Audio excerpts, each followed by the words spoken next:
آقائے نامدار ختم الرسل خاتم الانبیاء حبیب کبریا محمد مصطفیٰ صلی اللہ علیہ وسلم پر درود پڑھیے۔ اللہم صلی علی محمد وعلی آل محمد کما صلیت علی ابراہیم وعلی آل ابراہیم انک حمید مجید۔ اللہم بارک علی محمد وعلی آل محمد کما بارکت علی ابراہیم وعلی آل ابراہیم انک حمید مجید۔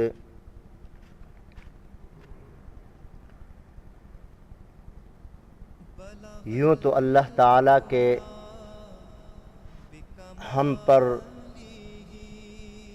بہت سے انعامات اور بہت سی رحمتیں ہیں۔ خود رب العالمین فرماتے ہیں کہ وَإِن تَعُدُّوا نِعْمَةَ اللَّهِ لَا تُحْصُوهَا، اگر اللہ کی نعمتوں کو شمار کرنے لگو تو یہ تمہارے بس کی بات نہیں ہے۔ لیکن اللہ تعالیٰ نے کسی نعمت کا احسان نہیں جتلایا کہ میں نے تمہیں دل جیسی نعمت دی، آنکھ جیسی نعمت دی، دماغ جیسی نعمت دی، منہ جیسی نعمت دی، ہوا جیسی نعمت دی، اور اسی طرح درخت اور میوے اور غذائیں قسم قسم کی کسی نعمت کا اللہ نے احسان نہیں جتلایا۔ لیکن اگر اللہ نے کسی نعمت کا احسان جتلایا ہے تو وہ جناب رسول اللہ صلی اللہ علیہ وسلم کی بعثت ہے اور آپ کی رہنمائی ہے، اور اس امت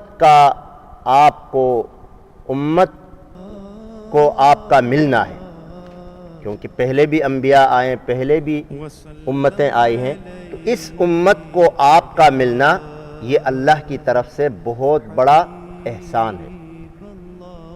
لقد من اللہ علی المؤمنین، اللہ نے مومنین پر احسان فرمایا کہ اذ بعث فیہم رسولا من انفسہم، کہ ان میں ایک رسول بھیجا جو انہی میں سے ہے، رسولا من انفسہم، جس کی ذمہ داری یہ ہے کہ یتلو علیہم آیاتہ ویزکیہم ویعلمہم الکتاب والحکمہ وَإِن كَانُوا مِن قَبْلُ لَفِي ضَلَالٍ مُبِينٍ، جو ان کو کتاب اللہ کی تعلیم دیتے ہیں، کتاب پڑھ کر ان کو سناتے ہیں، ان کے دلوں کو، ماحول کو کفر اور شرک اور دیگر بدعقیدیوں سے ان کو صاف کرتے ہیں، پاک کرتے ہیں، یزکی ہیں۔ وَيُعَلِّمُهُمُ الْكِتَابَ وَالْحِکْمَةَ، کتاب و حکمت کی تعلیم دیتے ہیں۔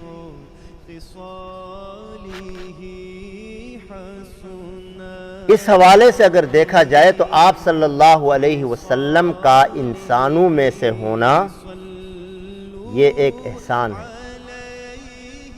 اگر آپ کسی اور جنس کے ہوتے تو ہم کہتے یار یہ تو ہم آپ کی اتباع کیسے کر سکتے ہیں، آپ کی جنس ہی الگ ہے، آپ کی ضروریات ہی الگ ہیں، آپ کے مطالبات ہی الگ ہیں، ان کے وہ مسائل نہیں ہیں جو ہمارے ہیں۔ تو اللہ تعالیٰ نے ہماری جنس میں سے بنا کر اتمام حجت کر دیا کہ اب تمہارے لیے کہنے کو کچھ نہیں بچے گا۔ آپ صلی اللہ علیہ وسلم کی محبت کے بارے میں سب سے پہلے اصول سمجھیں، کیونکہ آج محبت کے حوالے سے، محبت کے نام سے وہ کچھ ہو رہا ہے کہ جسے سن کر ایک سمجھدار آدمی یا دیکھ کر ایک سمجھدار آدمی حیران ہوتا ہے کہ یہ بھی محبت کے تقاضے ہیں، محبت کی یہ بھی شکلیں ہیں۔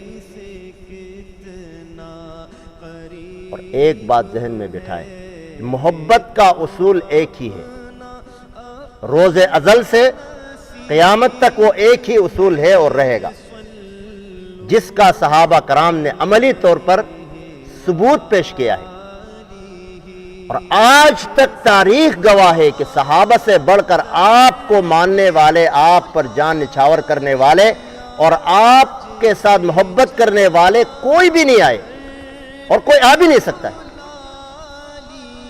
لیکن اس محبت اور اس محبت میں زمین آسمان کا فرق ہے۔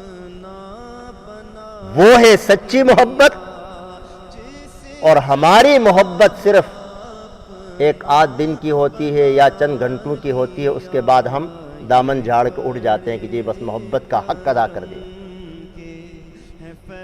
کمپیئر کریں آپ خود۔ پچھلے درس میں محبت اور اطاعت کے حوالے سے بات ہوئی تھی۔ اللہ کرے کہ آپ لوگ بیٹھے رہے اس طرح ان بیانات میں تو ساری باتیں آپ کے سامنے آئیں گی۔ محبت نبوی میں ایک ایک دن میں 1100 بکریاں ذبح کر کے دیگیں پکائی جاتی۔ محبت میں 15 لاکھ کا کیک بنایا جاتا ہے۔ محبت میں 50 من کی دیگ بنائی جاتی ہے حلوے کی۔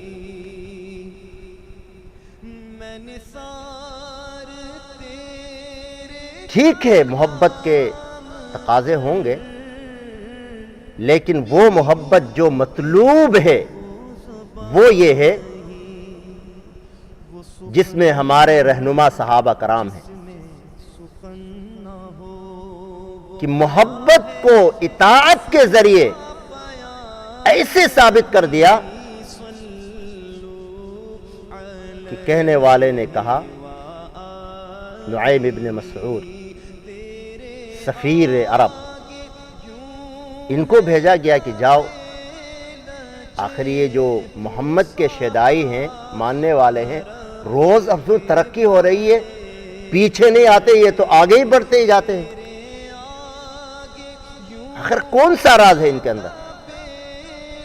جا کر انہوں نے غزوہ صلح حدیبیہ کے موقع پر صحابہ کے احوال دیکھے اور آ کر یہ ریمارکس دیے کہ میں سفیر بن کر کسرا، قیصر، بڑے بڑے بادشاہوں کے پاس گیا ہوں، لیکن جو محبت و اطاعت، جو ادب و احترام محمد کے ساتھیوں میں دیکھا وہ مجھے کہیں نہیں ملا۔ ادب اور احترام اتنا کہ اونچی نگاہ سے آپ کو دیکھ ہی نہیں سکتے، نگاہ نیچے رہتی۔ آپ جب وضو کرتے ہیں تو اس وضو کے پانی کو زمین پر گرنے نہیں دیتے، ہاتھوں ہاتھ لے لیتے۔ اگر کسی کو نہیں ملتا ہے تو وہ دوسرے کی تری کو اپنے جسم پہ ملتے ہیں، آپ کا تھوک زمین پر گرنے نہیں دیتے، اور آپ کی ہر ادا پر مر مٹنے کے لیے تیار ہوتے ہیں۔ یہ ہے محبت، کیونکہ آپ صلی اللہ علیہ وسلم تو 24 گھنٹے کے امام ہیں نا، سال میں صرف 12 ربیع الاول میں ایک آدھ محفل قائم کر کے محبت کا حق ادا کرنا، یہ لفظی محبت ہے۔ اور ایسے لوگ بہت سارے آپ کو ایسے بھی ملیں گے جو صبح سے شام تک اس محبت کا دم بھرتے ہیں لیکن نماز ہی نہیں پڑھتے، خود سنت کے خلاف ہے۔ اس لیے اللہ تعالیٰ نے قرآن کریم میں جہاں محبت کے اصول بتائے ہیں، وہاں پر ایک یہ بھی بتایا ہے کہ محبت نام ہے اطاعت کا۔ جس کے دل میں جتنی محبت ہوگی وہ اتنا ہی اپنے عمل سے ظاہر کرے گا کہ میں تو اس فلاں محترم شخصیت کا دم بھرنے والا ہوں، ان کی اطاعت کرنے والا ہوں، ان سے محبت کرنے والا ہوں۔ اپنے عمل سے وہ ثابت کرتے ہیں، اگرچہ کوئی کہے یا نہ کہے۔ اور ایسے ہی لوگوں کے لیے پھر اللہ کی طرف سے انعام بھی ہے کہ آپ نبی سے محبت کرتے ہیں، فَأُولَٰئِكَ مَعَ الَّذِينَ أَنْعَمَ اللَّهُ عَلَيْهِمْ مِنَ النَّبِيِّينَ وَالصِّدِّيقِينَ وَالشُّهَدَاءِ وَالصَّالِحِينَ۔ جو نبی سے محبت کرتے ہیں، نبی کی اطاعت کرتے ہیں، قیامت کے دن ان کا حشر انہی کے ساتھ ہوگا۔ مَن تَشَبَّهَ بِقَوْمٍ فَهُوَ مِنْهُمْ۔ آپ نبی سے مشابہت کرتے ہیں، نبی کی شکل و صورت اپناتے ہیں، نبی کے اعمال اپناتے ہیں، تو آپ کا حشر قیامت کے دن نبی کے ساتھ ہوگا انشاءاللہ۔ یہ اللہ کا قرآن کہتا ہے، حدیث کہتی ہے۔ اور اس کے مقابلے میں آپ زبانی جتنے چاہیں بڑے دعوے کریں، لیکن نبی کی سنت کو آپ اپنانے کے لیے تیار نہیں ہیں، تو پھر وعید بھی سن لینا چاہیے. وَمَن يَعْصِ اللَّهَ وَرَسُولَهُ فَإِنَّ لَهُ نَارَ جَهَنَّمَ، اس کے لیے جو اللہ اور اللہ کے رسول کی مخالفت کرے جہنم کی آگ تیار ہے. اور ایک آیت میں وَمَن يَعْصِ اللَّهَ وَرَسُولَهُ وَيَتَعَدَّ حُدُودَهُ يُدْخِلْهُ نَارًا خَالِدًا فِيهَا وَلَهُ عَذَابٌ مُّهِينٌ، وہ جہنم میں جائے گا، ہمیشہ رہے گا، مزید اس کے لیے توہین آمیز عذاب تیار ہے. اب چونکہ آپ صلی اللہ علیہ وسلم کی اطاعت ہم پر واجب ہے، فرض ہے، قرآن اور احادیث کے دلائل ڈھیر سارے پڑے ہیں. آپ صلی اللہ علیہ وسلم کی سیرت کو ہمیں سامنے رکھنا ہوگا، اور اس سیرت کے بارے میں جب تک ہمیں معلومات نہیں ہوں گی تو آپ کی ذات سے محبت کے بھی چانسز کم ہیں. جتنی معلومات ہوں گی آپ کی ذات کے بارے میں اتنی ہی آپ کی محبت ہمارے دل و دماغ میں بیٹھ جائے گی، اور پھر جتنی محبت ہوگی اسی انداز میں پھر اطاعت کرنا آسان ہوگا. یہ ایک اصول ہے. تو آپ صلی اللہ علیہ وسلم کی حیات طیبہ کا ایک اجمالی خاکہ میں آپ کے سامنے رکھتا ہوں. آج عجیب مسئلہ یہ ہے کہ ہمارے مسلمانوں کو، چھوٹے تو کیا بڑوں کو بھی آپ کی سیرت کا بالکل پتہ نہیں ہے. چند ایک باتوں کا پتہ ہے اپنے مقصد کا، باقی کوئی پتہ نہیں ہے. آپ صلی اللہ علیہ وسلم کی ذات بابرکات حسب و نسب میں آپ سب سے اعلیٰ ہے. چنانچہ حضرت واصلہ ابن اسقع رضی اللہ تعالی عنہ فرماتے ہیں، یہ صحابی ہیں، کہ آپ صلی اللہ علیہ وسلم نے فرمایا اللہ تعالی نے بنی اسماعیل، حضرت اسماعیل علیہ السلام کی اولاد میں سے بنو کنانہ کو چن لیا، منتخب کیا. بنو کنانہ میں سے بنو قریش کو، بنو قریش میں سے بنو ہاشم کو، اور پھر بنو ہاشم میں سے اللہ تعالیٰ نے مجھے چنا. گویا آپ زبدہ ہیں ان تمام نسلی شرافت کے، قومی شرافت کے خلصہ ہیں آپ، خلاصہ کا بھی خلصہ، زبدہ. آپ کی ولادت باسعادت آج تو ہر ایک کی زبان پر 12 ربیع الاول ہی ہے، لیکن میں یہ عرض کروں کہ ولادت کے بارے میں چونکہ اللہ تعالیٰ نے ولادت کے بارے میں قرآن کریم میں کوئی تذکرہ نہیں فرمایا. بعثت کے بارے میں اللہ نے بیان فرمایا لقد من اللہ علی المؤمنین اذ بعث فیہم. آپ کی اطاعت کے بارے میں تو اللہ نے ارشادات اور اوامر دیے ہیں، مخالفت کے بارے میں اللہ نے وعید سنائی ہے، لیکن آپ کی ولادت کو چونکہ اللہ تعالیٰ نے بیان کرنے سے گریز کیا ہے تو ہمیں بھی اس ولادت پر اتنا زور نہیں دینا چاہیے، زور اس پر دینا چاہیے جس کو اللہ نے اہمیت سے بیان کیا ہے. اسی لیے تو اختلاف ہوا. محقق علماء کی تحقیق کے مطابق الرحیق المختوم ایک معروف سیرت کی کتاب ہے، بڑے محقق عالم نے لکھا ہے، تو اس کی تحقیق کے مطابق آپ صلی اللہ علیہ وسلم کی ولادت 9 ربیع الاول کو ہوئی. سیرت المصطفیٰ حضرت مولانا محمد ادریس کاندھلوی رحمۃ اللہ علیہ بڑے محقق عالم ہیں، بڑی تحقیق سے 3 جلدوں میں کتاب لکھی ہے. ان کی تحقیق کے مطابق 8 ربیع الاول کو آپ کی ولادت ہوئی، اور بڑے دلائل ہیں دونوں کے پاس. جبکہ بعض علماء کی تحقیق کے مطابق 12 ربیع الاول کا بھی قول ہے. میں یہ نہیں کہتا ہوں کہ بالکل نہیں، قول ہے. اس کے مقابلے میں آپ کی وفات اور آپ کی رحلت 12 تاریخ کو پکی ہے، اس میں کسی کا اختلاف نہیں. اب آپ ایک ہی دن کو متعین کر کے ولادت کی خوشیاں مناتے ہیں تو اب آپ خود سمجھیں کہ یہ خوشی ولادت کی مناتے ہیں یا نعوذ باللہ. دوسری طرف اس انداز کی خوشی صحابہ کرام اور آپ صلی اللہ علیہ وسلم کی اپنی حیات طیبہ میں آپ نے کبھی کوئی اس طرح کی ولادت کے حوالے سے اس طرح کا کوئی پروگرام نہیں کیا. صحابہ خلفائے راشدین نے نہیں کیا، دیگر صحابہ نے نہیں کیا. یہ ہماری اپنی بناوٹی چیزیں ہیں. بہرحال ایک چیز جو ماحول میں چل رہی ہو اس کے خلاف کہنا ہے تو بڑا مشکل، کیونکہ سامعین بھی یہی چاہتے ہیں کہ جو ہو رہا ہے اس کے مزاج کے مطابق بات کی جائے. لیکن صحیح بات کہنا یہ ہماری ذمہ داری ہے، فرض منصبی ہے. اگر آپ کا دل چاہے تو میں آپ کو یہ دعوت فکر دیتا ہوں کہ اللہ کے لیے آپ بھی تحقیق کریں، دیکھیں کہاں پہنچتے ہیں آپ. تو آپ صلی اللہ علیہ وسلم کی ولادت 8 ربیع الاول یا 9 ربیع الاول یا 12 کی کو آپ دنیا میں تشریف لائے. یوم الاثنین پیر کا دن تھا اور 571 عیسوی تھی. آپ چونکہ آپ کا آنا ایک بہت بڑی یعنی بشارت تھی دنیا کے لیے, ایک بہت بڑا عظیم حادثہ تھا, اسی لیے آپ کے آنے سے پہلے کچھ ایسے واقعات رونما ہوئے جنہیں ارہاسات کہا جاتا ہے. اور ارہاسات کا ارہاس کا مطلب ہے کہ غیبی طور پر کسی کے آنے کی اطلاع ہو جائے. تو اس میں قصہ اصحاب الفیل, اصحاب فیل کا واقعہ رونما ہونا, اور اسی طرح کسریٰ کے محل کے 14 کنگرے گر جانا, آتش کدہ, فارس کا آتش کدہ جو 1000 سال سے مسلسل جل رہا تھا اس کا بجھ جانا اچانک, نہر ساوا کا خشک ہو جانا, اور اس طرح کے بہت سے واقعات رونما ہوئے آپ کی ولادت سے پہلے. اور آپ کی ولادت کے وقت آپ کی والدہ محترمہ فرماتی ہیں کہ میرے پیٹ سے ایک روشنی نکلی جس سے شام کے محلات روشن ہوئے. یہ صحیح حدیث میں واقعہ موجود ہے. اس کے بعد آپ صلی اللہ علیہ وسلم کے والد محترم حضرت عبداللہ آپ کی ولادت سے پہلے ہی دنیا سے تشریف لے جا چکے تھے. گویا آپ یتیمی کی حالت میں الم یجد کا یتیمن فآوا, یتیمی کی حالت میں دنیا میں آئے. پھر عرب کی, اچھا آپ کی یتیمی تفصیل میں چلو اسی کے ساتھ ساتھ عرض کر دیتا ہوں.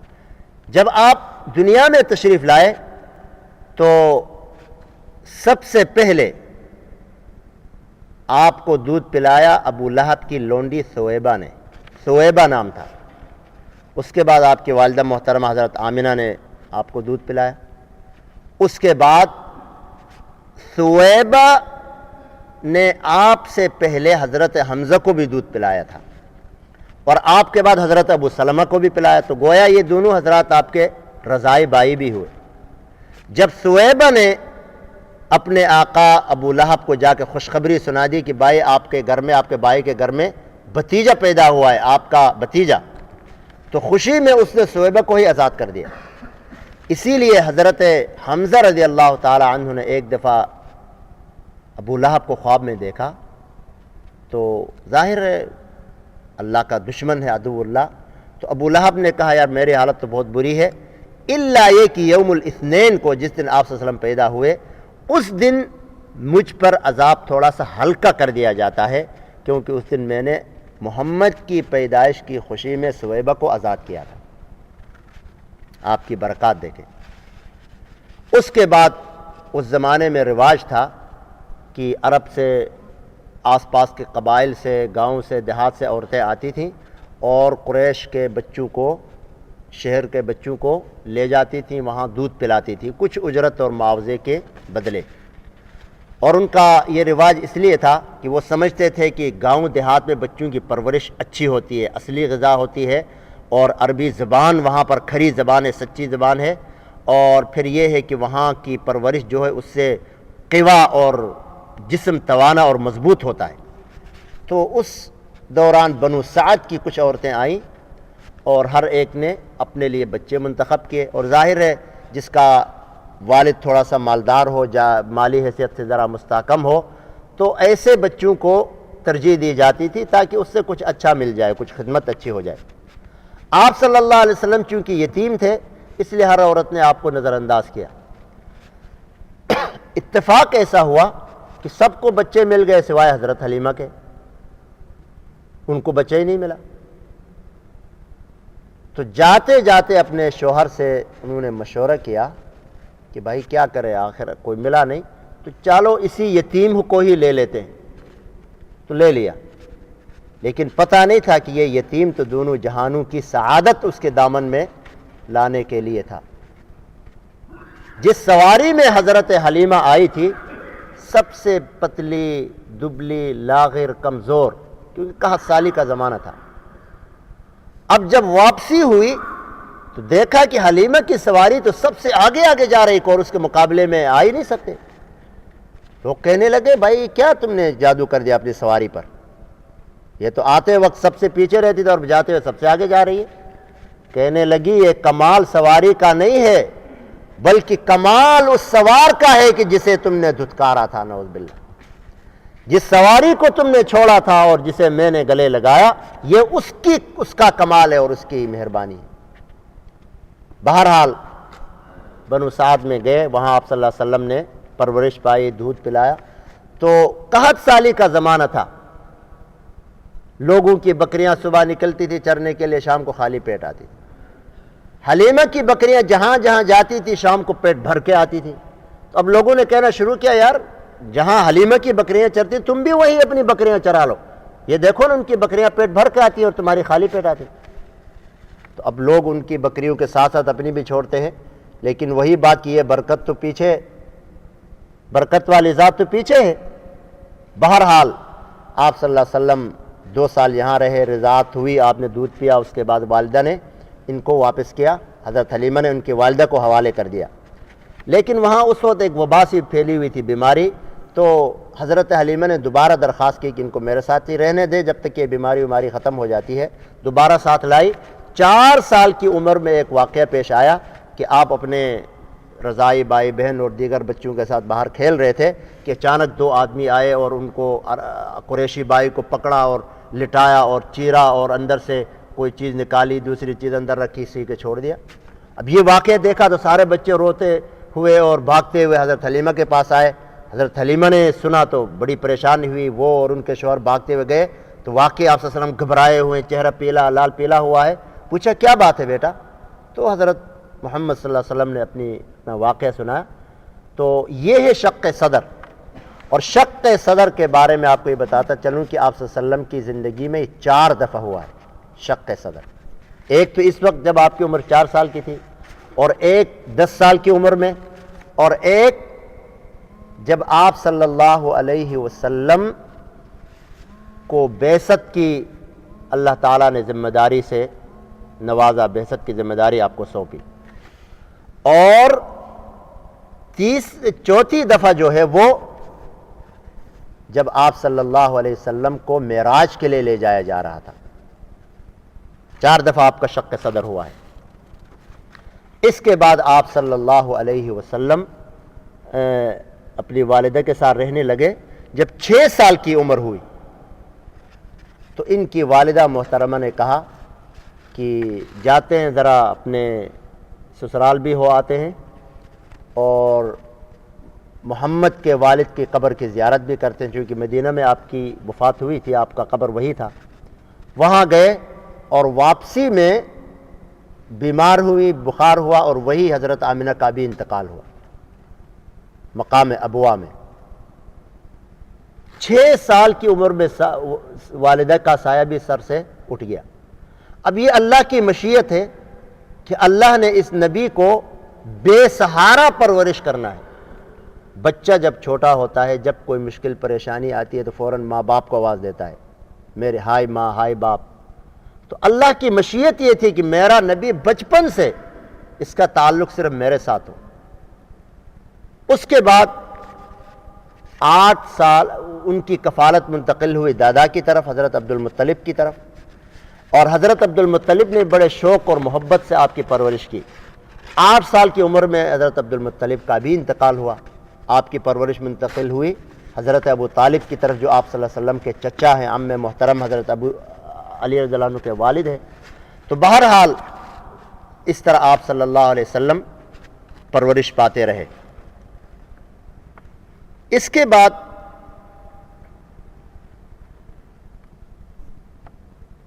جب آپ صلی اللہ علیہ وسلم کی عمر 12 سال ہوئی تو 12 سال کی عمر میں آپ صلی اللہ علیہ وسلم نے سفر شام کیا.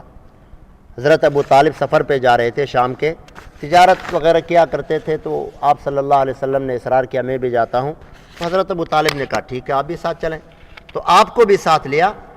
جب مقام بصرہ پہنچے شام کے علاقے میں تو وہاں پر انہوں نے ایک جگہ پڑاؤ ڈالا, صحابہ حضرت ابو طالب اور ان کی جماعت نے. تو اس جگہ ایک راہب رہتا تھا جرجیس نام کا, جسے بحیرہ راہب کہتے ہیں. اور اس کے بارے میں یہ مشہور تھا کہ یہ اپنی صومعہ سے باہر نکلتا ہی نہیں تھا، بس عبادت میں ہی لگا رہتا تھا۔ جب آپ صلی اللہ علیہ وسلم اور آپ کا قافلہ وہاں ٹھہرے تو یہ آدمی آیا اور آپ کے پاس آ کر آپ کا ہاتھ پکڑا اور فرمایا کہ ھذا سید الاولین، یہ جو شخص ہے یہ تو پورے جہانوں کا سردار ہے، اور فرمایا کہ ھذا رسول رب العالمین،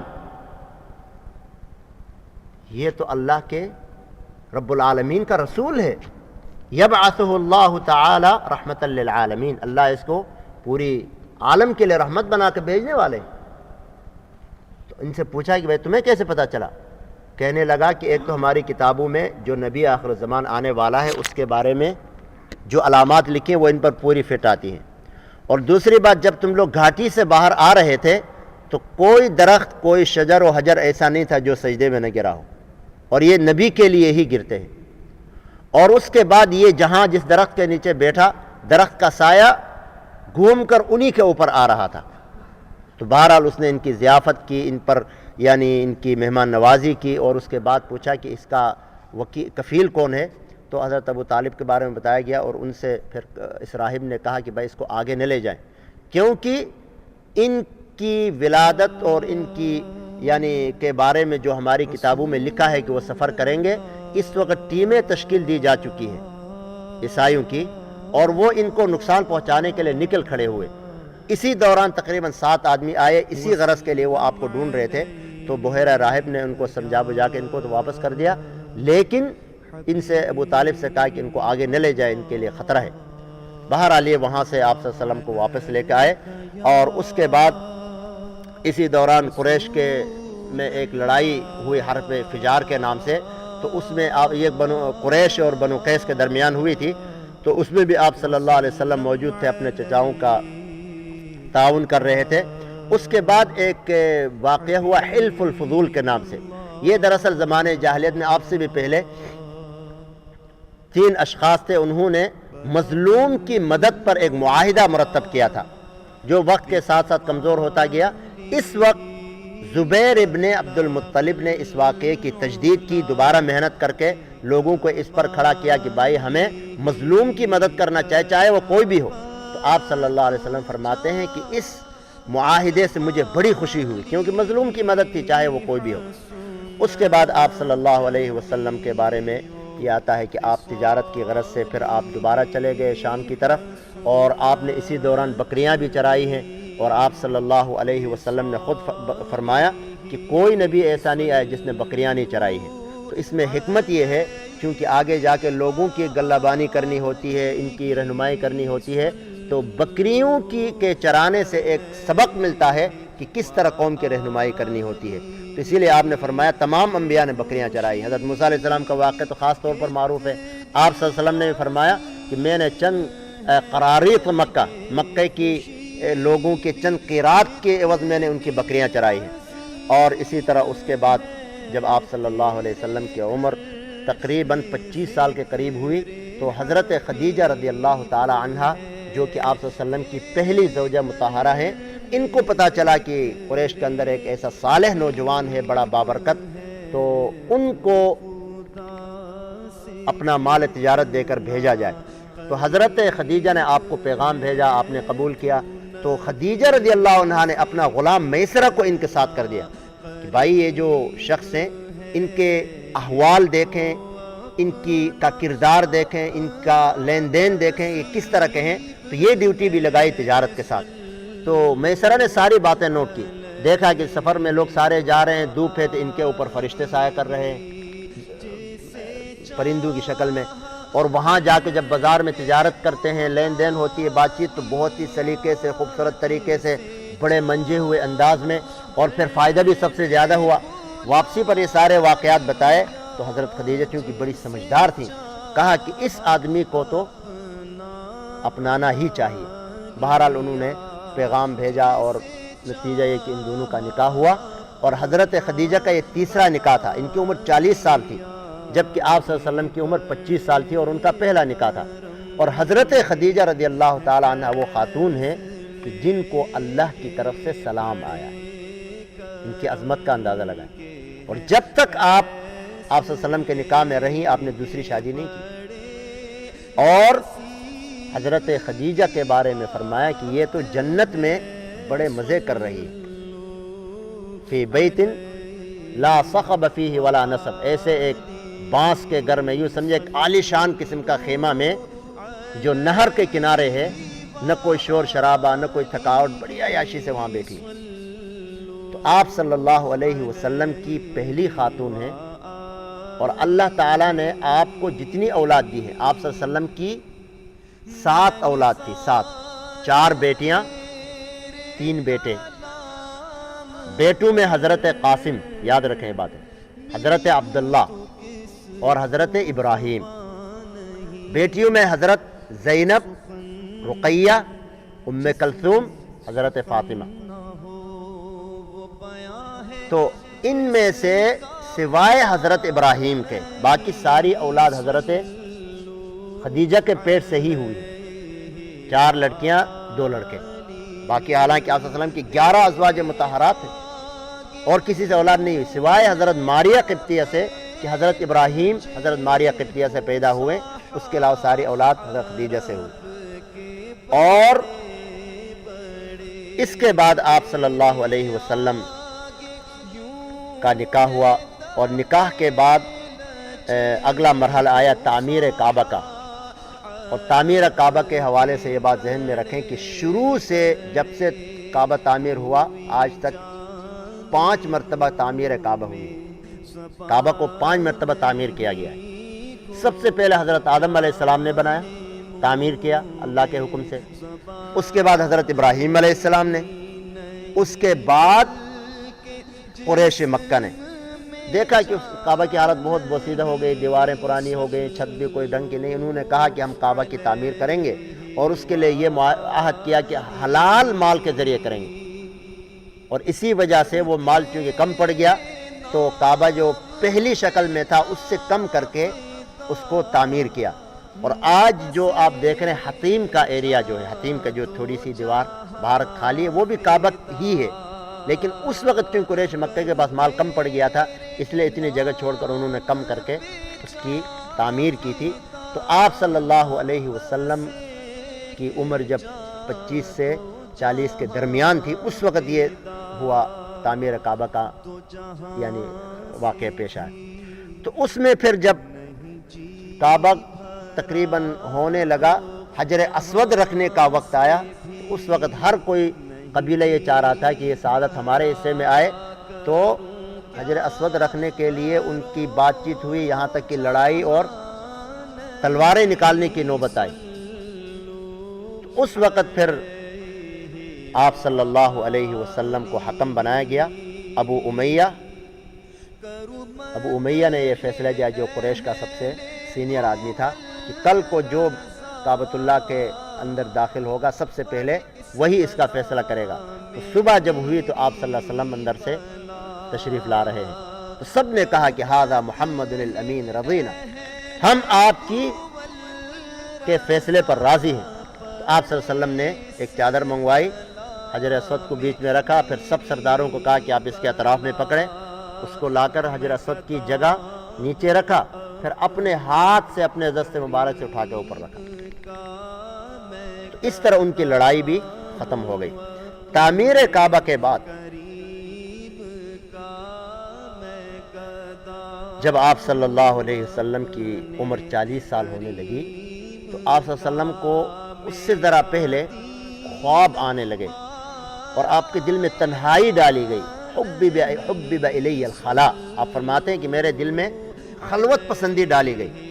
چنانچہ آپ اس خلوت کے تقاضے کی وجہ سے آپ مکہ سے چل کر غار حرا, جبل نور کے اندر غار حرا ہے, اس میں جا کے بیٹھتے تھے. آج کل تو آبادی 1400 سال گزر گئے, کافی پھیل گئی ہے. اس وقت کا اندازہ لگائیں جب کہ مکہ کی آبادی بالکل بیت اللہ جو ہے حرم کعبہ اس کے آس پاس ہی تھی. تو یہاں سے وہاں تک تقریباً 2 میل کا فاصلہ ہے. یہاں سے چل کے وہاں تک, اور پھر پہاڑی کے اوپر تک, اوپر سے بھی جا کے پھر نیچے آ کے اندر غار میں چھپ کے آپ عبادت کرتے تھے. ہفتہ مہینہ کا راشن لے جاتے تھے, ختم ہوتا تو آتے لے جاتے.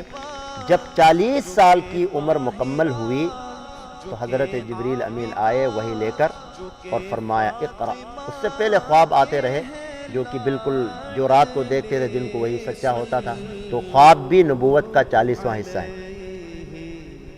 تو آپ صلی اللہ علیہ وسلم نے فرمایا ما انا بقارئ، میں پڑھا ہوا نہیں ہوں۔ اس کا ایک ترجمہ یہ ہے جو عام لوگ کرتے ہیں، ما انا بقارئ، میں پڑھا ہوا نہیں۔ اس پر اشکال ہوتا ہے، بھائی ٹھیک ہے پڑھے ہوئے نہیں ہیں۔ ایک روایت میں یہ بھی آتا ہے کہ حضرت جبریل وہ کتابت لے کر آئے تھے، لکھی ہوئی چیز، اور کہہ رہے تھے آپ پڑھیں اس میں سے۔ ٹھیک ہے پڑھے ہوئے نہیں ہے، کوئی پڑھا رہا ہے، پڑھنے میں کیا مشکل ہے؟ فصاحت اور بلاغت کا معیار ہیں آپ۔ اس لیے بعض علماء نے فرمایا کہ ما انا بقارئ کا ترجمہ یہ ہے کہ مجھ سے پڑھا نہیں جاتا۔ کلام ربانی، اللہ کا کلام، کلام الہی، ایک انسان چاہے وہ رسول ہی کیوں نہ ہو، اس کی زبان سے ادائیگی پہلے مرحلے میں یہ مشکل لگ رہا ہے، ادا نہیں ہو رہا ہے۔ حضرت جبریل نے آپ کو پکڑا اور دبایا۔ آپ صلی اللہ علیہ وسلم فرماتے ہیں اتنے زور سے دبایا کہ میری جان نکلنے لگی۔ 3 دفعہ یہ ہوا۔ اس کے بعد فرمایا اقرأ بسم ربک الذی خلق، خلق الانسان من علق، اقرأ وربک الاکرم الذی علم بالقلم، علم الانسان ما لم يعلم۔ یہ 5 آیات پڑھائے اور آپ صلی اللہ علیہ وسلم نے پڑھا، اور چونکہ حضرت جبریل کے دبانے سے آپ صلی اللہ علیہ وسلم بہت گھبرا گئے، اور پہلی دفعہ فرشتے کو دیکھا تو بخار چڑھ گیا آپ پر۔ دوڑتے ہوئے گھر آئے اور حضرت خدیجہ سے کہا کہ زملونی زملونی، دثرونی دثرونی، کمبل اڑاؤ، مجھے کپڑا اڑاؤ۔ حضرت خدیجہ نے کہا کیا بات ہے؟ تو اس وقت آپ کو بولنے کی بھی سکت نہیں تھی، لیٹ گئے۔ بعد میں جب تھوڑے حالات بہتر ہو گئے تو پوچھا بھائی کیا ہوا تھا؟ تو فأخبرها الخبر، بتا دیا اس طرح فرشتہ آیا اور مجھے دبایا۔ تو حضرت خدیجہ بھی تھوڑا گھبرا گئی، ان کو اپنے بھائی، چچزاد بھائی حضرت ورقہ بن نوفل کے پاس لے گئی، اور یہ بہت بڑے عالم تھے تورات کے، یہودیت سے عیسائیت میں آ گئے تھے، اور اس وقت وہ انجیل کا ترجمہ کر رہے تھے سریانی سے عربی زبان میں، اور بڑے عالم تھے۔ جب آپ صلی اللہ علیہ وسلم کو وہاں لے گئے، حضرت خدیجہ وہاں لے گئی، تو حضرت ورقہ نے جب دیکھا تو کہا کہ یہ تو بہت عظیم الشان شخصیت ہے، ان کی شان تو بڑی عظیم ہونے والی ہے، اور فرمایا یہ وہی فرشتہ ہے جو حضرت موسیٰ کے پاس آتا تھا، ڈرنے کی بات نہیں ہے۔ اور پھر ایک تمنا ظاہر کی کہ اے کاش جس وقت آپ کی قوم آپ کو نکالے گی مکے سے تو میں آپ کا تعاون کر سکتا اور میں ہوتا۔ تو آپ صلی اللہ علیہ وسلم حیران ہوئے کہ بھائی یہ قوم جو مجھے صادق اور امین کہتی ہے، ہر زبان پر میرا چرچا ہے، مجھے سر آنکھوں پر بٹھاتی ہے، کیا مجھے نکالے گی؟ حضرت ورقہ نے کہا کہ محمد جس نے بھی آپ سے پہلے آپ جیسے بات کی ہے، سچ کہا ہے، توحید اور وحدانیت کا پرچار کیا ہے، اس کی قوم نے اس کے ساتھ یہی کیا ہے۔ پھر وہ مرحلہ آیا کہ آپ صلی اللہ علیہ وسلم کو مکے سے نکالا گیا۔ اس کے بعد 3 سال تک خفیہ تبلیغ کا کام ہوتا رہا، اور آپ صلی اللہ علیہ وسلم نے سب سے پہلے حضرت خدیجہ کو دعوت دی، انہوں نے قبول کیا، حضرت ابوبکر کو دعوت دی، بلا چوچرا قبول کیا، پھر حضرت علی نے قبول کیا، بڑوں میں حضرت ابوبکر، عورتوں میں حضرت خدیجہ، اور مردوں میں حضرت ابوبکر۔ پھر انہوں نے اپنے وسائل استعمال کیے دعوت کے لیے۔ حضرت ابوبکر گئے، اپنے بڑے بڑے تاجر دوست تھے، خود بھی تاجر تھے، ذی وجیہ آدمی تھے، حضرت عثمان، حضرت عبد الرحمن بن عوف، حضرت زبیر بن العوام وغیرہ وغیرہ بڑے حضرات کو آپ صلی اللہ علیہ وسلم کی خدمت میں لایا۔ حضرت خدیجہ نکلی، اپنی دوست ظاہر بڑی خاتون تھیں، بڑی تجارت والی تھیں، بڑا نام تھا، اپنی دوستوں کے پاس گئی، ان کو بھی لایا، اور اس طرح مکے میں کام شروع ہوا۔ 3 سال تک خفیہ رہا۔ پھر اللہ کی طرف سے حکم ہوا کہ وَأَنذِرْ عَشِيرَتَكَ الْأَقْرَبِينَ، اے محمد اب علی الاعلان لوگوں کو بلاؤ۔ کوہ صفا پر چڑھے آپ اور لوگوں کو بلایا، جیسے کوئی ڈرانے والا آواز دیتا ہے۔ تو اس وقت یہ مشہور تھا کہ کوئی اہم واقعہ پیش آتا تو پہاڑی پر چڑھ کر لوگوں کو بلاتے تھے۔ تو آپ صلی اللہ علیہ وسلم بھی صفا کی پہاڑی پر چڑھے اور قبائل عرب کا نام لے لے کر قبیلے کا سب کو بلایا، سب جمع ہوئے، پتہ نہیں کیا بات ہے۔ تو آپ نے سب سے پہلے اپنی صداقت کا عہد لیا ان سے، کہا کہ اگر میں یہ کہوں کہ اس پہاڑی کے پیچھے ایک بہت بڑا لشکر ہے، یہ حکمت عملی تھی آپ کی، جو آپ پر حملہ آور ہونے والی ہے، کیا میری بات مانو گے، آپ یقین کرو گے؟ تو تو پوری قوم نے ایک زبان ہو کر کہا جربناک مرارا فما وجدنا فیک الا صدقا، اے محمد ہم نے تمہیں بارہا آزمایا ہے اور تیرے اندر صداقت کے علاوہ ہمیں کچھ نہیں ملا، تم کہو گے ہم کیسے نہیں مانیں گے؟ تو کہنے لگے تو پھر بات یہ ہے کہ اللہ تعالیٰ نے مجھے تمہاری طرف بھیجا ہے توحید دے کر، اس اکیلی ذات کی طرف میں تمہیں بلاؤں جس کے علاوہ کوئی معبود نہیں۔ جب یہ بات آپ نے کہی، توحید کی طرف بلایا، اسلام کی دعوت دی، تو ابو لہب بدبخت کھڑا ہوا اور کہا کہ استغفر اللہ تبا لک یا محمد الہذا جماعتنا، اے محمد تیرے ہاتھ ٹوٹیں، یہ ایک بد دعائی تھی، کیا اسی لیے تم نے ہمیں بلایا؟ تو نبی کو گالی دینا یہ کوئی معمولی بات نہیں ہے۔ اللہ تعالیٰ نے ڈائریکٹ اس کا اسی انداز میں جواب دیا، تبت یدا ابی لہب وتب ما اغنى عنه ماله وما كسب سيصلى نارا ذات لہب وامرأته حمالة الحطب في جيدها حبل من مسد۔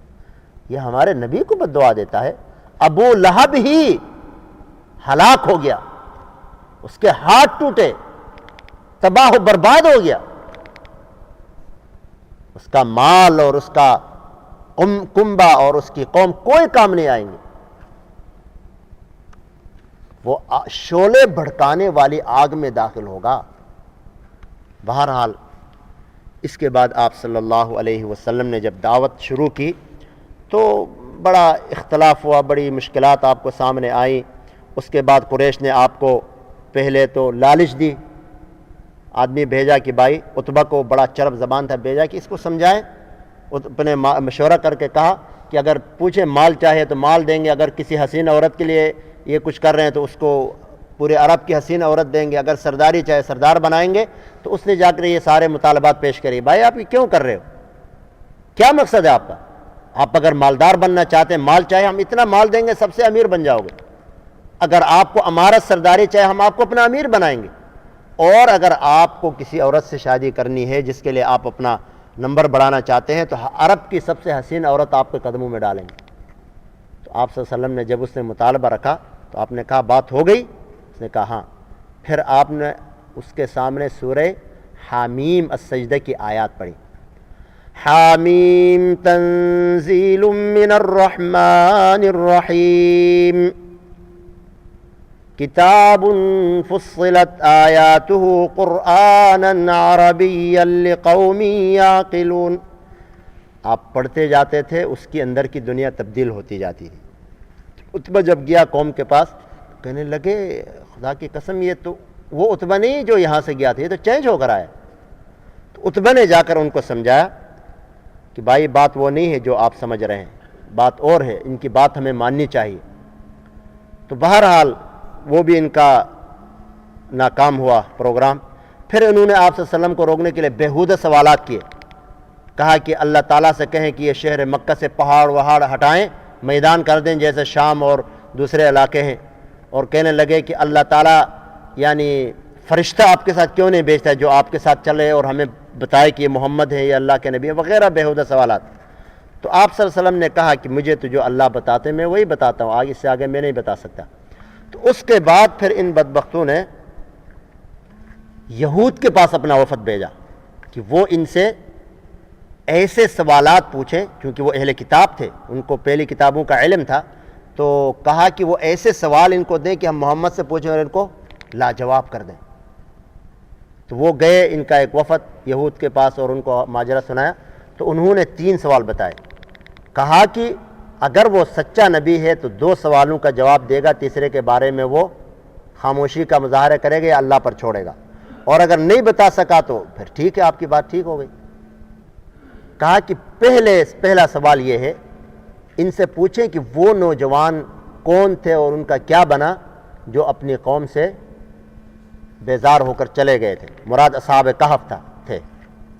دوسرا سوال اس شخص کے بارے میں پوچھو کہ جس نے پوری دنیا میں پر حکومت کی ہے، سکندر اعظم مراد ہے، اور تیسرا سوال یہ کہ روح کے بارے میں پوچھو کہ وہ کیا ہے۔ انہوں نے آ کے آپ صلی اللہ علیہ وسلم سے سوال کیے تو آپ نے کہا ٹھیک ہے میں بتا دوں گا، لیکن انشاءاللہ نہیں کہا۔ تو سورہ کہف کے اندر اللہ تعالیٰ نے بڑی تنبیہ کی آپ کو، وَلَا تَقُولَنَّ لِشَيْءٍ إِنِّي فَاعِلٌ ذَلِكَ غَدًا إِلَّا أَن يَشَاءَ اللَّهُ۔ اے پیغمبر کسی کام کے بارے میں یہ نہ کہو کہ میں کل بتاؤں گا، مگر اللہ تعالیٰ کی مشیت کو بھی شامل حال کر دو، اللہ چاہیں گا تو بتاؤں گا۔ کئی دنوں تک وہی نازل نہیں ہوئی، آپ بڑے پریشان ہوئے۔ اس کے بعد اللہ تعالیٰ نے سورت کے اندر وہ تینوں کے بارے میں تفصیل بتا دی۔ اس کے بعد چونکہ سیرت کو اگر اس انداز میں تفصیلی بیان کرنے لگیں تو ٹائم بہت جائے گا، اور ظاہر ہے آپ کے پاس بھی اتنا ٹائم نہیں ہے۔ اللہ تعالیٰ ہمیں توفیق دے کہ ہم ایسے پروگراموں کے لیے ٹائم دیں۔ بہرحال اس کے بعد صحابہ کرام پر مختلف قسم کی تکالیف آئیں، ان کو اذیتیں دی گئیں جو آپ کتابوں میں، سیرت کی کتابوں میں موجود ہے۔ تو آپ صلی اللہ علیہ وسلم نے ان کو کہا کہ یار ایک بڑا عادل بادشاہ ہے، عیسائی بادشاہ حبشے میں، تو ان کی طرف جاؤ، وہاں تم محفوظ رہو گے۔ تو ہجرت اولا الی الحبشہ، یعنی صحابہ کرام کا ایک گروپ 11 عورتیں، 11 افراد کی جماعت کا ایک گروپ ہجرت کر کے حبشے کی طرف گیا۔ وہاں جا کے کچھ عرصہ رہے تھے، ان کو خبر ہوئی یار وہ مشرکین سارے مسلمان ہوئے، اب مکہ امن ہو گیا ہے، واپس آؤ۔ واپس آ کے دیکھا تو وہ تو غلط تھا۔ پھر آپ نے دوبارہ حکم دیا کہ بھائی اب چلے جاؤ۔ تو دوسری دفعہ پھر تقریباً کوئی 86 افراد پر مشتمل گروپ ان کا چلا گیا دوبارہ۔ تو بہرحال وہاں جا کر جب یہ پہنچے تو پیچھے سے قریش مکہ نے اپنے وفد بھیجا کہ یہ ہمارے بھاگے ہوئے غلام ہیں، ان کو واپس کر دیں۔ وہ پھر لمبا چوڑا واقعہ کہ نجاشی نے سب کو بلایا، سوال جواب ہوئی، حضرت جعفر طیار کی تقریر، اور اس کے بعد بادشاہ نے ان کو واپس نامراد بھیجا۔ ان کو ناکام ہوئے اپنے مطالبے میں اور ان کو واپس کر کے بھیجا، کہا کہ میں تمہیں ایک تنکا بھی واپس نہیں کروں گا، یہ میرے مہمان ہیں۔ اس کے بعد جب یہ واپس ادھر آئے تو انہوں نے اب صحابہ کرام کو مزید تنگ کرنا شروع کیا، پھر مطالبات قسم قسم کے، پھر ان کو تنگ کرنا، پھر حضرت عمار، حضرت یاسر، حضرت بلال، ان کو تکالیف والے جو مراحل ہیں وہ سارے سامنے آتے گئے۔ تو اس کے بعد پھر آپ صلی اللہ علیہ وسلم نے ان کو صبر اور حوصلے کی ترغیب دی، لیکن چونکہ ان کی شرارتیں حد سے آگے نکل گئی تھیں تو اسی دوران اللہ تعالیٰ نے مسلمانوں کی مدد کی۔ حضرت حمزہ رضی اللہ تعالیٰ عنہ مسلمان ہوئے، پھر کچھ عرصے کے بعد حضرت عمر رضی اللہ تعالیٰ عنہ مسلمان ہوئے۔ ان کے اسلام لانے سے کفار کو بڑا دھچکا لگا، انہوں نے کہا کہ اس طرح یہ اور لوگوں کو بھی مسلمان کریں گے۔ انہوں نے ایک شیطانی سوچی، کہا کہ ان سے مسلمانوں سے بالکل بائیکاٹ کر دیا جائے۔ پھر وہ مقاطعہ بنی ہاشم جو تاریخ کے اندر مشہور ہے، تقریباً نبوت کے 7ویں سال انہوں نے مقاطعہ کیا مسلمانوں کے ساتھ، یہاں تک کہ 3 سال ایسے حالت میں مسلمانوں نے زندگی گزاری کہ ان کو کھانے پینے کے لیے کچھ نہیں تھا، کوئی ان سے بات چیت نہیں کر رہا، کوئی ان سے لین دین نہیں کر رہا۔ باہر سے کوئی آتا ہے تو تاجروں کو راستے میں ہی روکتے ہیں اور کہتے ہیں کہ ان کو تم ڈبل ٹرپل دام بیچو گے، اور ان کو کام کرنے، بہرحال بہت مشکلات سے 3 سال کے بعد الحمدللہ وہ ختم ہوا۔ اس کے بعد آپ صلی اللہ علیہ وسلم نے طائف کی طرف سفر کیا کہ وہاں جا کے ان کو تبلیغ کریں۔ جب طائف میں گئے تو وہاں کے قبائل مسعود، عبد یالیل اور حبیب، ان 3 بدبختوں نے جو وہاں کے سردار تھے، ان کو آپ صلی اللہ علیہ وسلم نے سامنے اپنے آپ کو پیش کیا، تو انہوں نے بجائے اس کے کہ عرب رسوم اور رواج کے مطابق آپ کی خدمت کرتے، آپ کی ضیافت کرتے، انہوں نے آپ کو راستے پہ چلتا کر دیا۔ آپ کے ساتھ حضرت زید بن حارثہ بھی تھے، پھر اپنے بچوں کو ان کے پیچھے لگا دیا کہ بھائی ان کو تنگ کرو، تو بچے آپ کو تنگ بھی کر رہے تھے اور آپ کو پتھر مار رہے تھے۔ پھر وہ واقعہ کہ آپ کا جسم لہو لہان ہوا، پھر آپ صلی اللہ علیہ وسلم آ کے ایک باغ کے دیوار کے ساتھ آپ ٹیک لگا کے بیٹھے اور پھر وہ دعا کی۔ اس کے بعد آپ صلی اللہ علیہ وسلم کو چونکہ بہت زیادہ تکلیف پہنچی تھی اس واقعے سے خاص طور پر، تو آپ صلی اللہ علیہ وسلم کو اللہ تعالیٰ نے کوئی عظیم الشان انعام دینا تھا۔ اس کے بعد آپ صلی اللہ علیہ وسلم کو معراج کا سفر کرایا گیا۔ اب اس کے بارے میں اختلاف ہے کہ یعنی ہجرت سے کسی نے کہا 1.5 سال پہلے، کسی نے 8 مہینے پہلے، کسی نے 12 مہینے پہلے. بہرحال آپ صلی اللہ علیہ وسلم کو طائف سے واپسی پر معراج کا سفر کرایا گیا، اور معراج کے سفر کے بعد پھر حج کے موسم میں آپ صلی اللہ علیہ وسلم جیسے لوگوں کے پاس جاتے تھے، ان کو دعوت دیتے تھے اسلام کی. تو اسی دوران خزرج کے کچھ 6 حضرات نے اسلام قبول کیا، اور پھر وہ چلے گئے. اگلے سال تقریباً 12 افراد لائے. پھر اس کے بعد اس سے اگلے سال تقریباً 75 مرد اور 3 عورتیں آئی، اسلام قبول کیا. پھر انہوں نے کہا کہ آپ ہمارے پاس تشریف لائیں، دعوت دی. اور پھر اللہ کے حکم سے آپ صلی اللہ علیہ وسلم نے سن 13 نبوی کو، یعنی نبوت کے 13ویں سال، اور یہ آپ کی عمر کا 53واں سال تھا. 40 سال اور نبوت کے بعد 13 سال. اب اس عمر میں آپ صلی اللہ علیہ وسلم ہجرت کر کے مکہ سے مدینہ جا رہے ہیں. اور حضرت ابوبکر رضی اللہ تعالی عنہ کو آپ نے بتایا ہوا تھا، صحابہ کرام کو بھی آپ نے کہا تھا کہ آپ لوگ ہجرت کر کے مدینہ جاؤ. بہت سارے چلے گئے تھے، کچھ نہیں بھی گئے تھے. تو آپ صلی اللہ علیہ وسلم اللہ کے اذن کا انتظار کر رہے تھے. تو ان بدبختوں نے دار الندوہ میں جمع ہو کر آپ صلی اللہ علیہ وسلم کے قتل کا پروگرام بنایا کہ اب تو چونکہ اور کوئی چیز بچی نہیں، ان پر کوئی چیز اثر نہیں کر رہی ہے، تو بس ان کو راستے سے ہٹایا جائے. مشورہ کر رہے تھے. کسی نے کہا کہ آپ کو جلا وطن کر دیا جائے، تو بعض نے کہا جلا وطن جب یہاں ان کی یہ تاثیر ہے، جہاں بھی جائیں گے اپنی زبان کے ذریعے لوگوں کو اپنا گرویدہ بنائیں گے. کسی نے کہا نہیں، ان کو قتل کر دیا جائے. تو بعض نے کہا بھائی ان کو قتل کریں گے تو ان کے خاندان والوں سے کیسے نمٹو گے، وہ تمہیں چھوڑیں گے. ایک بوڑھا آیا جو نیا تھا، اس نے کہا میں نجد کا آیا ہوں، نجدی ہوں. تو اس نے، حالانکہ یہ شیطان تھا، اس نے کہا میری ایک رائے ہے، وہ یہ ہے کہ ہر قبیلے کا ایک نوجوان مقرر کیا جائے. آپ جہاں سوئے ہیں جب آپ صبح اٹھ کے نکلیں گے تو یہ سارے کے سارے یکبارگی اس پر حملہ کریں اور آپ کو ختم کر دیں. تو اس طرح بنو ہاشم جو ہے سارے قبائل کے ساتھ تو نہیں لڑ سکیں گے. تو اس کی رائے پر اتفاق ہوا، اور آپ صلی اللہ علیہ وسلم کو اللہ تعالیٰ نے بذریعہ وہی بتایا کہ بھائی اس طرح مشورہ ہوا، آپ چلے جائیں. آپ صلی اللہ علیہ وسلم نے حضرت ابوبکر کو بتایا، اور پروگرام کے مطابق یہاں سے یہ دونوں حضرات چلے گئے. اور آپ نے اپنی جگہ حضرت علی رضی اللہ عنہ کو لٹایا اور کہا کہ بھائی صبح یہ جو امانتیں پڑی ہیں لوگوں کی، آپ تقسیم کر کے آپ بھی ہم سے عامل ہیں. تو بہرحال صبح جب یہ لوگ رات کو مکان کا گھیر لیا، اور آپ صلی اللہ علیہ وسلم ان کے سامنے ہی نکلے اور سورہ یاسین کی آیت وجعلنا من بین ایدیہم سدا ومن خلفہم سدا پڑھ کے ان پر مٹی پھینکا. ان کی آنکھوں میں مٹی چلی گئی اور وہ آنکھیں ملتے رہے. آپ صلی اللہ علیہ وسلم صحیح سالم یہاں سے نکل گئے. بہرحال اس طرح یہاں سے پھر غار ثور گئے، وہاں 3 راتیں وہاں رہے. اور پھر حضرت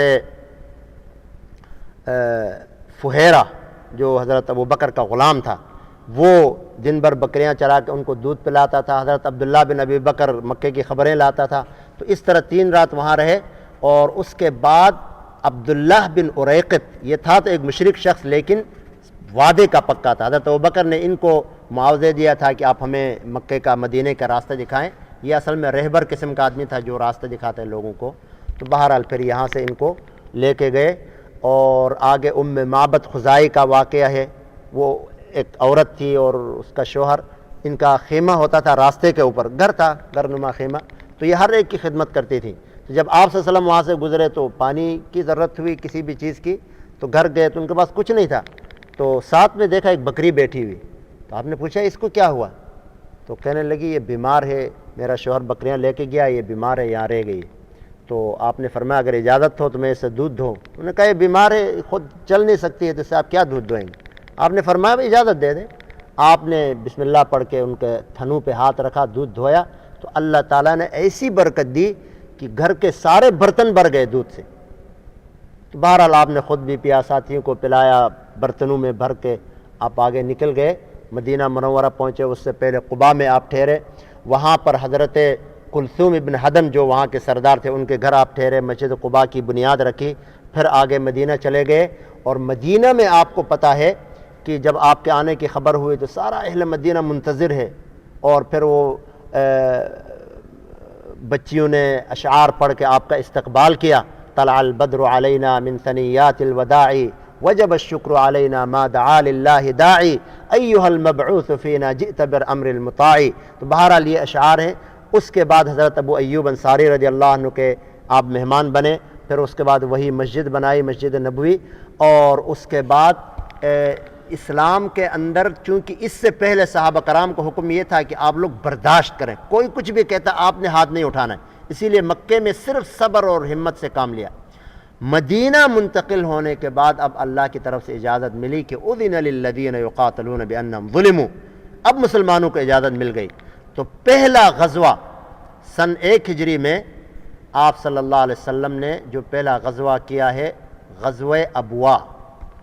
واقعی یہ ہوا کہ کچھ مشرکین قریش کے تقریباً 300 کے افراد شام سے مکہ جا رہے تھے، تو آپ کو اطلاع ملے تو آپ ان کو پکڑنے کے لیے نکلے، مقام ابوا پہنچے لیکن وہ لوگ نکل چکے تھے۔ تو یہ اسلام میں پہلا غزوہ ابوا، اور آخری غزوہ ہے غزوہ تبوک۔ اسی دوران پھر سن 2 ہجری کو غزوہ بدر ہوا، پھر 3 ہجری میں غزوہ احد ہوا، پھر 5 ہجری میں غزوہ خندق ہوا۔ اس کے بعد یعنی غزوہ باقی تو اب تفصیلات بیان کرنا وقت اجازت نہیں دیتا ہے۔ خندق کے بارے میں اتنا بتاؤں کہ سارے مشرکین نے، اور خاص طور پر بنو نذیر جنہیں اللہ کے نبی صلی اللہ علیہ وسلم نے یہاں سے جلا وطن کیا تھا ان کی شرارتوں کی وجہ سے، کیونکہ آپ نے جاتے سب سے معاہدے کیے تھے لیکن ان بدبختوں نے وہ توڑ دیے، تو بنو نذیر کو آپ نے کہا یہاں سے نکل جاؤ، بس جو لے سکتے ہو لے جاؤ، جو نہیں لے جا سکتے ہو یہاں چھوڑ کے جاؤ۔ تو بنو نذیر کا سردار حیی ابن اخطب یہ بڑا خبیث آدمی تھا، تو اس نے مشرکین مکہ کے پاس جا کر کہا کہ بھائی ہمارا تعاون کریں، یہ محمد نے تو ہمارا سر درد کیا ہے اور ہمیں نکالا، اور تو آپ تعاون کریں، ہم مل کے اس کے ساتھ لڑائی کرتے ہیں۔ تو سارے قبائل کو انہوں نے جا کے بیدار کیا اور اپنے ساتھ لیا، اور خاص طور پر قبیلہ غطفان، یہ بڑا جنگجو قبیلہ سمجھا جاتا تھا، ان کو لالچ دی، اور بہرحال تقریباً 12,000 کی نفری جمع کر کے انہوں نے مکے پر حملہ کرنے کا پروگرام بنایا، کہا کہ اس دفعہ تو مسلمانوں کو ختم ہی کریں گے۔ آپ صلی اللہ علیہ وسلم نے مشورہ کیا، پھر حضرت سلمان کے مشورے سے خندقیں کھودی گئیں، پھر بہرحال اللہ تعالیٰ نے ان سب کو ناکام کیا، اللہ کی مدد ہوئی۔ اس کے بعد یعنی آپ صلی اللہ علیہ وسلم نے خواب میں دیکھا کہ میں بیت اللہ کا طواف کر رہا ہوں، تو لیکن آپ پھر اسی نیت سے جب گئے 6 ہجری میں تو وہاں مشرکین نے نہیں چھوڑا، حدیبیہ کے مقام پر آپ نے پڑاؤ ڈالا، اور پھر وہاں سے معاہدہ ہوا، معاہدہ حدیبیہ۔ انہوں نے کہا کہ اس سال آپ نہیں کر سکیں گے، اگلے سال آ کے کریں، تو اگلے سال آپ نے جا کے عمرۃ القضاء ادا کیا۔ اس کے بعد غزوہ موتا ہوا، غزوہ موتا کے بعد 10 ہجری کو غزوہ تبوک ہوا۔ اس کے بعد آپ صلی اللہ علیہ وسلم نے حجۃ الوداع ادا فرمایا، اور اس کے بعد 12 ربیع الاول یوم الاثنین سن 63 ہجری، نہیں اس وقت تو ہجری کا سلسلہ تو بعد میں شروع ہوا، بہرحال 63 سال کی عمر میں آپ صلی اللہ علیہ وسلم اس دنیا سے رخصت ہو گئے۔ تو یہ بہت ہی اختصار کے ساتھ جتنا میں کر سکتا تھا یہ آپ کے سامنے سیرت کا ایک پہلو رکھا ہے۔ اب آپ سے بھی گزارش ہے کہ تھوڑا سا سیرت کو اپنے مطالعے میں رکھیں، جتنا پڑھیں گے آپ صلی اللہ علیہ وسلم حیران ہوں گے آپ کہ جتنا آپ پڑھیں گے، ایک تو مزہ آئے گا اس میں کوئی شک نہیں، دوسرا آپ کی زندگی کے ایسے ایسے پہلو کھلیں گے کہ آپ بھی حیران رہ جائیں گے۔ اسی لیے تو آپ صلی اللہ علیہ وسلم کو اس مورخ نے جس نے اپنے طور پر دنیا کے بڑے بڑے لوگوں کو جمع کیا، The 100 Men کے نام سے کتاب لکھی، اس کے حساب سے جو اس نے بڑے بڑے عظیم لوگ آئے دنیا میں، فاتحین اور بادشاہ اور ملوک اور سلاطین، ان سب کو جمع کیا، ہر ایک کے احوال جمع کیے، کوئی کسی پہلو میں آگے ہے تو کوئی کسی پہلو میں۔ جب آپ صلی اللہ علیہ وسلم کی سیرت کو پڑھنا شروع کیا تو دیکھا کہ آپ تو ہر پہلو میں کمال ہیں، ہر پہلو میں کمال تک پہنچے ہیں، تو وہ انگریز مورخ اس نتیجے پر پہنچا یہی آدمی فرسٹ ہونے کے قابل ہے، آپ کو سب سے پہلے اس نے فرسٹ پہ رکھا۔ تو ہم تو مسلمان ہیں، آپ کے ماننے والے ہیں، جب یہ چیزیں ہم پڑھیں گے تو پھر آپ سے محبت ہوگی کہ ہمیں اللہ نے اتنے عظیم الشان نبی کی رہنمائی نصیب فرمائی، جب محبت ہوگی تو اطاعت کرنا ویسے ہی آسان ہوگی۔ تو اللہ تعالیٰ سے دعا کریں کہ اللہ تعالیٰ ہمیں خرافات، بدعات، آج پتہ نہیں دین کے نام پر، سنت کے نام پر اور اس طرح کی ان موقعوں پر کیا سے کیا کیا جاتا ہے۔ یہ تو آسان دین چاہتے ہیں، آسان محبت چاہتے ہیں، ایسی محبت جو حلق سے نیچے بھی نہیں اترتی۔ صحیح محبت یہ ہے کہ آپ اطاعت کریں، یہ ہے معیار بس۔ تعصر رسول وانت تظہر حبہ ھذا لعمرک فی القیاس بدیع لو کان حبک صادقا لأطعتہ ان المحب لمن یحب یطیع. ادھر سے تو رسول کی محبت کا دم بھرتے ہو اور ادھر سے مخالفت بھی کرتے ہو. اظہار محبت کا دعویٰ لیکن ادھر سے ہمیشہ ہر چیز میں مخالفت، باتیں مخالفت میں، کردار مخالفت میں، تجارت مخالفت میں، لین دین مخالفت میں، شکل و صورت مخالفت میں، معاملات مخالفت میں، ہر چیز مخالف ہو رہے ہیں. اور دعویٰ ہے جی حب رسول، عشق رسول، پتہ نہیں کیا سے کیا. فرمایا لو کان حبک صادقا لأطعتہ، اگر سچے محب ہوتے تو اطاعت کرتے. یہی تو محبت کا اظہار ہے. اس لیے کہ فارمولہ محبت کا یہ ہے ان المحب لمن یحب یطیع، جو جس کی محبت کرتا ہے اس کی اطاعت کرتا ہے. اللہ تعالیٰ عمل کی توفیق عطا فرمائے، کہنے سننے زیادہ ہمیں آپ کی اطاعت نصیب فرمائے، اطاعت کی توفیق عطا فرمائے. آپ ہی کی اطاعت دونوں جہانوں میں کامیابی کی ضمانت ہے. اگر آپ کی سیرت سے ہٹ کر ہم چلیں گے دونوں جہانوں میں ناکامی ہے. آپ کی سیرت کے مطابق چلیں گے چاہے ہماری سمجھ میں آئے یا نہ آئے، حالات کے مطابق ہو یا نہ ہو، ہم نے آپ کی اطاعت کرنا ہے اور اسی اطاعت پر کامیابی کی مہر لگی ہوئی ہے. اس سے ہٹ کر چلیں گے تو وہ ناکامی ہی ناکامی ہے، ساتھ چلیں گے تو کامیابی ہی کامیابی ہے. اللہ تعالیٰ یہ بات ہمارے ذہن، دل و دماغ میں بٹھا دے اور ہمیں اطاعت کی توفیق عطا فرمائے. صلی اللہ تعالیٰ علی خیر خلقہ محمد وآلہ وصحبہ اجمعین. انشاءاللہ اسی طرح کا یہ بیان مختلف عنوانات پر آپ کی اس مسجد میں ہر پیر کو ہوتے ہیں، تو تشریف لائیں. آپ بھی کوشش کریں اپنے ساتھیوں کو، دوستوں کو لائیں. انشاءاللہ دین ہی کی بات ہوگی. آج تو تھوڑا موضوع کی مناسبت سے بات تھوڑی لمبی ہو گئی ہے، لیکن 25 منٹ آدھا گھنٹے کے اندر ہی بات ہوتی ہے. تو آپ خود بھی تشریف لائیں انشاءاللہ. خاص طور پر بروا میں رہنے والے حضرات، آس پاس کی مساجد کے جو اللہ نے جن کو توفیق دی، جو نہیں آئے ان کو بھی بات پہنچا دیں.